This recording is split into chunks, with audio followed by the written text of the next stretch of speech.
Okay, guys, today we're going to get into building sleep routines for our kids because everyone knows that when your kids sleep, you get to sleep and also maybe have free time and also maybe have quiet time.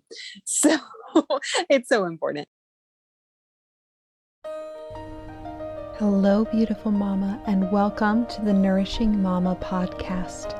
St. Catherine of Siena said, "Be who you were meant to be, and you will set the world on fire." Mamas, our job is one of the most important jobs on earth, and also one of the hardest. We don't all start out as the moms we wanted to be, but what if we took this challenge as seriously as the world tells us to take our careers? What if we laid out a plan of preparation so we could show up ready to fight the good fight and become who we were meant to be, the very heart of our homes? If you want to take motherhood to the next level, to prepare your mind, body, and soul for the enormous task at hand, you are in the right place. I'm your host, Kelsey, and I want to teach you to nourish yourself so that you can nourish your family.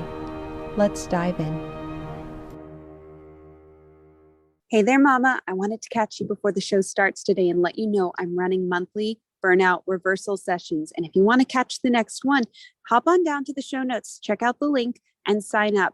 You can either come to the live one, it's online, or you can catch the replay and learn to be the kind of mom who can keep burnout at bay in your life. Moms, we don't need to be burned out all the time. There's so many things we can do to be proactive and to set up a routine that lets us show up like the peaceful, energetic, joyful moms we always wanted to be.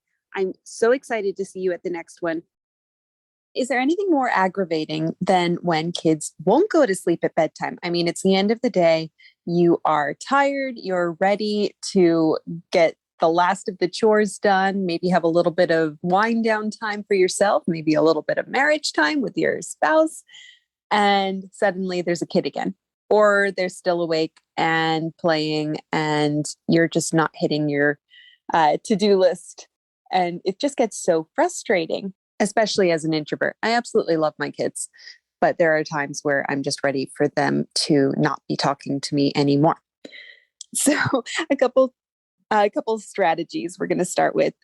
First, when you're building a bedtime routine, you want to think of it as a time of connection and also a wind down time for your kids. They're going from a fun or stressful day that's been high energy, and they need to slow their bodies down. They need to get ready physically and mentally and emotionally for sleep, because they also want to have connection with you, especially if they didn't get it all day, like if your kid has been in school or you've been preoccupied with other things all day. This is a really important time to them for that emotional reassurance, and sometimes just to process whatever's gone on during the day. If they didn't get another chance to do that, they often turn to their parents for a little bit of co-regulation to help them work through everything. So sometimes we see our kids are actually extra wired around bedtime. And this might be why. This might be them asking you for some help to co-regulate. And I like to, when I'm building a bedtime routine with my kids, I like to think of it as a process moving from active to slow, high energy to low energy activities. So usually we start with the things that are a little more physically involved. We start with our pajamas and brushing our teeth and anything that's going to require us to be moving around out of the bedroom and keeping our heart beating like there's activity. You don't want to interrupt the wind down later on. Like if you're all cozy in bed reading a book and then suddenly you're like, okay, now it's time to brush your teeth. You're actually going to set your process back a step. So think what involves movement and what involves really settling in for the night, and work your schedule that way. Baths, for some kids, baths are really calming. For other kids, they're actually really stimulating. So some kids, a bath might not be a good part of a bedtime routine. It might be a better morning routine. You just have to kind of get to know your kid and figure out, is this one actually winding my kid up or winding them down? The other thing, before you really start to settle in for the night, you need to set your expectations. Like, what are the things they are going to need? Because it's a really good idea to say, once we're actually in bed, we stay in bed. So make sure you've checked off the list all the things that could get them out of bed later. Like, do they have a cup of water already there? Have they gone to the bathroom? And as much as possible, you want to make sure all of that activity is already done before you actually get cozy with a book. Next, you want to make sure that you're consistent, because consistency really helps you to hold the boundaries. If you sometimes let them, come out of bed after bedtime to come downstairs for a little more time with you, and other times don't, it sends a lot of mixed messages. You want to be firm with your limit, with your boundary of how available you are to your kids after bedtime. And then you need to decide, what is going to be your boundary for them once they're in bed? Are you going to allow them to have their own time there?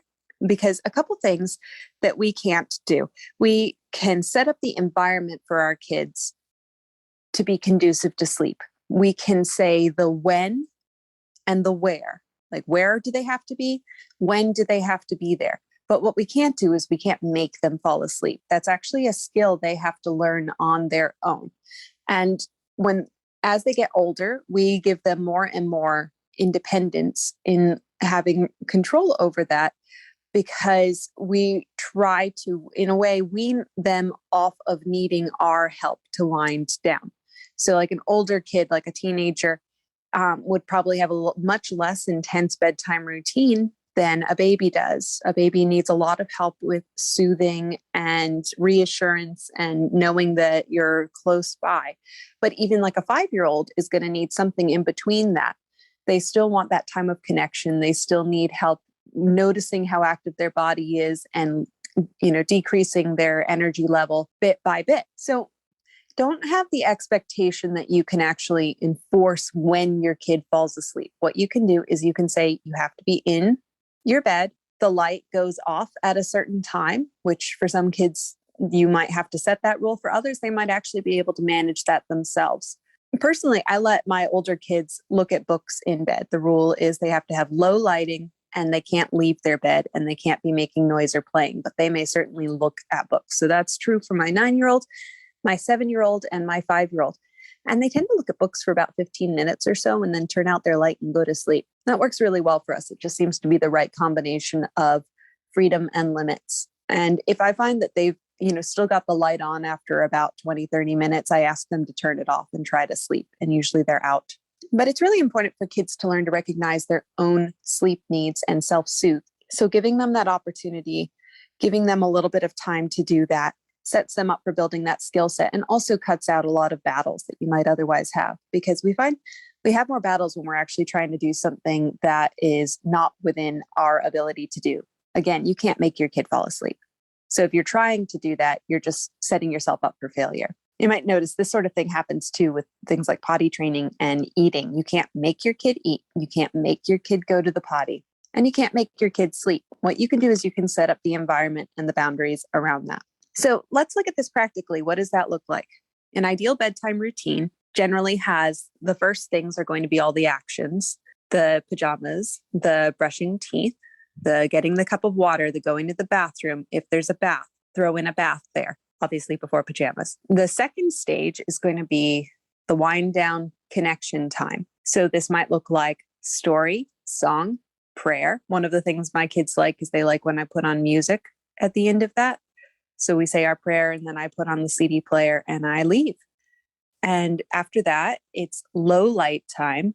And it's up to you if you're going to allow any kind of low light, calm activity or not. That's going to be dependent on what your kid is ready for and what kind of rule you want to set around that. But what do you do if your kid gets out of bed and comes downstairs? I personally think the best thing to do around this is to create as little drama as possible. Just very firmly repeat your limit.